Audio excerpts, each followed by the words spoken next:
इस वीडियो में हम लोग कर्ल ऑपरेटर को डिराइव करेंगे in general orthogonal curvilinear coordinate system. इससे पहले वीडियोस में हम लोगों ने gradient operator and divergence operator को ऑर्थोगोनल कर्विलिनियर कोऑर्डिनेट्स में डिराइव किया था। सो नेक्स्ट जो हमें करना है, अब हमें एफ वेक्टर का क्या करना है, कर्ल ऑपरेटर डिराइव करना है। सो एफ वेक्टर जो है हमने सेम लिखा F1 E1 cap plus F2 E2 cap plus F3 E3 cap.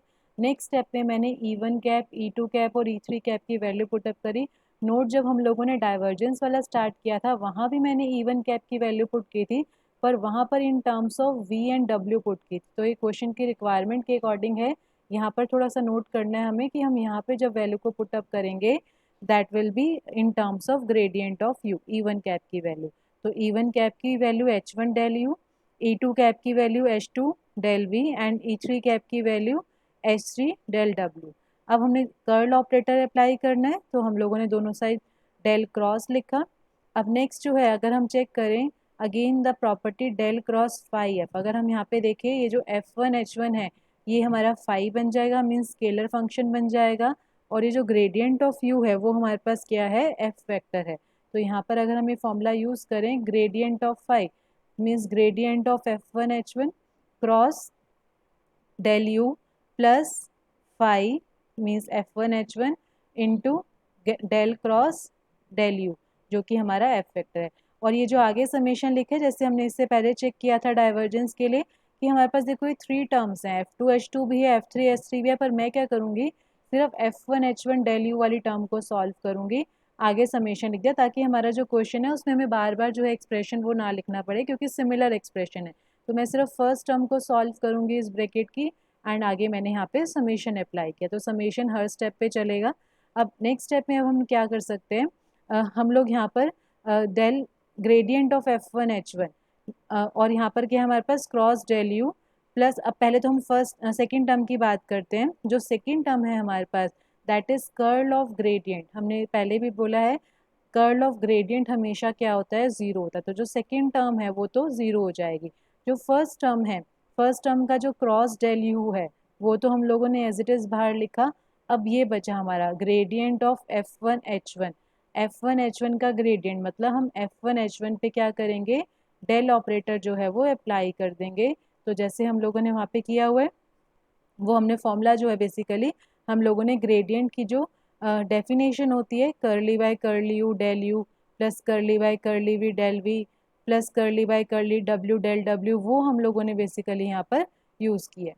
Next step अगर हम चेक करें, अब हम लोग डेल यू के साथ क्या करेंगे, यहाँ पर जो हमारा del U del V del W है बेसिकली वो E1 की टर्म्स में बात है। अगर हम एक बार यहाँ पे चेक करें, हमारे पास जो ग्रेडियंट ऑपरेटर होता है, ग्रेडियंट ऑपरेटर की जो डेफिनेशन होती है वो ये होती है E1 बाय H1, और E1 by H1 basically gradient of U है। तो और E2 बाय H2 जो है वो ग्रेडियंट ऑफ V है, और E3 बाय H3 जो है that is gradient of W। तो हमने वहाँ पर E1 कैप ना यूज़ करके हम लोगों ने वहाँ पर gradient of U, gradient of V, gradient of W लिखा है। अदरवाइज ये डेफिनेशन हमारी ग्रेडियंट ऑपरेटर की ही डेफिनेशन है। हमें यहाँ पर ग्रेडियंट U ग्रेडियंट V में लिखने से एक बेनिफिट हो जाएगा, क्योंकि बाहर क्रॉस में डेल U पड़ा है। तो नेक्स्ट स्टेप जब हम करेंगे डेल U के साथ जब हम डेल U का क्रॉस करेंगे, हमें पता है कि A क्रॉस A क्या होता है, ज़ीरो होता है, यानी फर्स्ट टर्म जो है वो ज़ीरो हो जाएगी। सेकेंड टर्म में हमारा del V cross del U आ जाएगा this term, and third term में हमारे पास डेल W क्रॉस में क्या आ जाएगा, डेल U आ जाएगा। अब हम नेक्स्ट स्टेप पे चलते हैं। वापस हम लोगों ने जैसा मैंने अभी बोला कि डेल V डेल U की जो वैल्यूज़ हैं वो यूनिट वेक्टर्स के टर्म्स में होती हैं। अब हमने इसे बैकपुट किया, तो यहाँ पर जो स्टेप हमने किया है हम यहाँ पर भी E1 कैप लिख सकते थे, बट फिर ये जो क्रॉस डेल यू था वो सॉल्व करना मुश्किल हो जाता है, इसीलिए हम लोगों ने पहले इसे del U del V del W की टर्म्स में लिखा। जब फर्स्ट टर्म ज़ीरो होगी तो हमने वापस उसे हमने E1 कैप E2 कैप के फॉर्म में लिखा। अब हम नेक्स्ट स्टेप पे चलते हैं। जैसे कि हम बोलते हैं आई क्रॉस जे, ये मैंने बेसिक ऑफ वेक्टर वाली वीडियो में भी एक्सप्लेन किया हुआ है। आई क्रॉस जे हमारा के होता है, साइक्लिक ऑर्डर में बेसिकली ये चलते हैं। तो सेम चीज़ यहाँ पर है, अगर E1 क्रॉस E2 होता तो वो हमारा E3 कैप होता। ये एंटी साइक्लिक ऑर्डर में चल रहे हैं, एंटी क्लॉकवाइज डायरेक्शन में, तो इसलिए यहाँ पे हमारा माइनस E3 कैप आएगा। तो E2 क्रॉस E1 हमारा माइनस E3 कैप, बाकी हमारे पास जो है वो स्केलर क्वांटिटी है। सिमिलरली E3 क्रॉस E1 ये हमारा क्लॉकवाइज डायरेक्शन में जा रहा है, तो दैट मीन्स ये हमारे पास क्या आएगा, E2 कैप। नेक्स्ट स्टेप, अब हमने इस स्टेप पे इस समेशन को ओपन किया। अगर हम बात करें, हम लोगों ने जो ये इक्वेशन कंसीडर किया है, जो हम लोगों ने ये इसकी हमने सिर्फ फर्स्ट टर्म को कंसीडर किया था, इसलिए मैंने बाहर समेशन लगा दिया था, अदरवाइज यहाँ पर 3 टर्म्स थी। तो अब नेक्स्ट मैंने इस फर्स्ट टर्म को सॉल्व किया जितना ये सॉल्व हो सकता था। अब नेक्स्ट स्टेप पे मुझे समेशन को ओपन करना है, यानी ये जो 2 टर्म्स हैं ये तो मुझे लिखनी है, प्लस 2 टर्म्स हमारी इसी तरह की सेकेंड के कॉरस्पॉन्डिंग आएंगी, एंड प्लस 3 टर्म्स हमारी कॉरस्पॉन्डिंग थर्ड की आएंगी। तो यहाँ पे अगर हम बात करें, हमारे पास पहले फर्स्ट आया, हमारे पास फर्स्ट टर्म, उसके बाद फर्स्ट टर्म की जो ब्रैकेट थी 2 टर्म्स थी बेसिकली, तो वो दोनों टर्म्स लिखी। अब देखो नेक्स्ट में हमने क्या करना है, हमें सिर्फ चेंजेस लिखने हैं। F1H1 की जगह मैंने यहाँ पे F2H2 लिखा, यहाँ पर V और W, तो यहाँ पे W और U ये भी साइक्लिक ऑर्डर में चलेंगे, U के बाद V के बाद W, तो ये VW में थे, तो ये आएंगे हमारे W और U में। अदरवाइज हम लोग उस एक्सप्रेशन से कंपेयर कर सकते हैं कि हमारे एक्सप्रेशन में क्या था।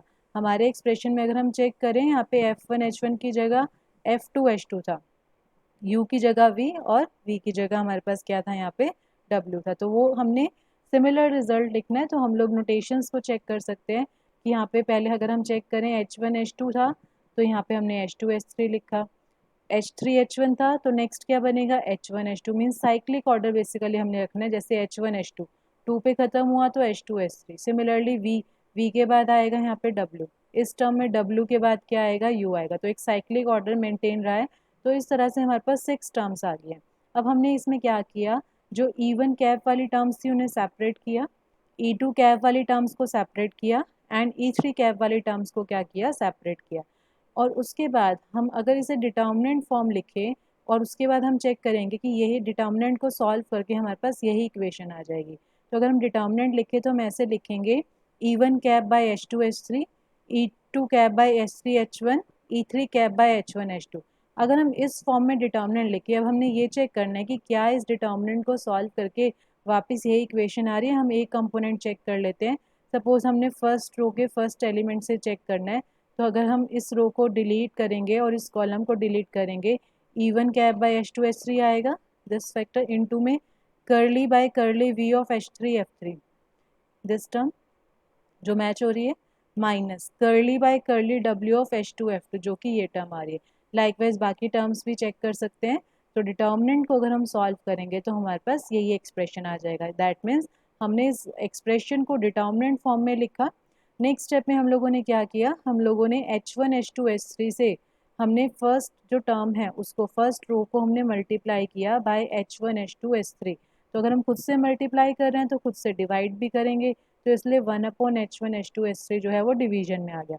अब अंदर जब हम H1 H2 H3 से मल्टीप्लाई करेंगे तो फर्स्ट टर्म में H2 H3 कैंसिल हो जाएगा, तो बचेगा H1 E1 cap, second term में बचेगा H2 E2 कैप, और थर्ड टर्म में बचेगा H3 E3 कैप, जो कि हमारा फाइनल एक्सप्रेशन है इन terms of orthogonal curvilinear coordinates curl operator का। अगर हम यहाँ पे नोट करें, हम लोगों ने इससे पहले जो कर्ल ऑपरेटर किया है, इससे पहली वीडियोज़ में हमने वो कार्टेशियन कोऑर्डिनेट में डिस्कस किया है। वहाँ पर फर्स्ट रो में होता था I cap, J cap, K cap, यहाँ पर है H1 E1 cap, H2 E2 cap, H3 E3 cap. Second row वहाँ पर होती थी curly by curly X, curly by curly Y, curly by curly Z, यहाँ पर वो आ गए UVW। Third term F1 F2 F3 होती थी वहाँ पे, और यहाँ पे स्केल फैक्टर्स आ गए H1 H2 H3, एंड यहाँ पर बाहर भी हमारे पास स्केल फैक्टर आएंगे। तो ये जो एक्सप्रेशन है ये हमें न्यूमेरिकल्स के लिए लर्न भी रखना है। इसी के साथ अगर हम लास्ट ऑपरेटर पे चलें, Laplacian operator, that is gradient of divergence phi, divergence of gradient phi, divergence dot gradient of phi. तो पहले हमने ग्रेडियंट निकालना है, तो इस एक्सप्रेशन को चाहे लर्न भी ना रखें, हम लोग इन्हें सॉल्व कर सकते हैं, क्योंकि हम लोगों ने फर्स्ट जो इसका पॉइंट है, ये जो हमने आर्टिकल अभी ख़त्म किया है, इसका जो फर्स्ट में हम लोगों ने ग्रेडियंट डिराइव किया, तो पहले हम ग्रेडियंट अप्लाई कर देंगे और फिर जो आंसर आएगा वो हमारा डाइवर्जेंस में होगा। तो जो लैप्लेशियन ऑपरेटर है उसको लर्न रखने से बेटर हम उसे 2 स्टेप में डिराइव कर सकते हैं। तो न्यूमेरिकल्स के लिए हमें मेन ये 3 रिजल्ट्स याद रखने हैं जो हमने डेरिवेशन की है, जिनकी gradient of phi, divergence of f vector and curl of f vector in orthogonal curvilinear coordinate system.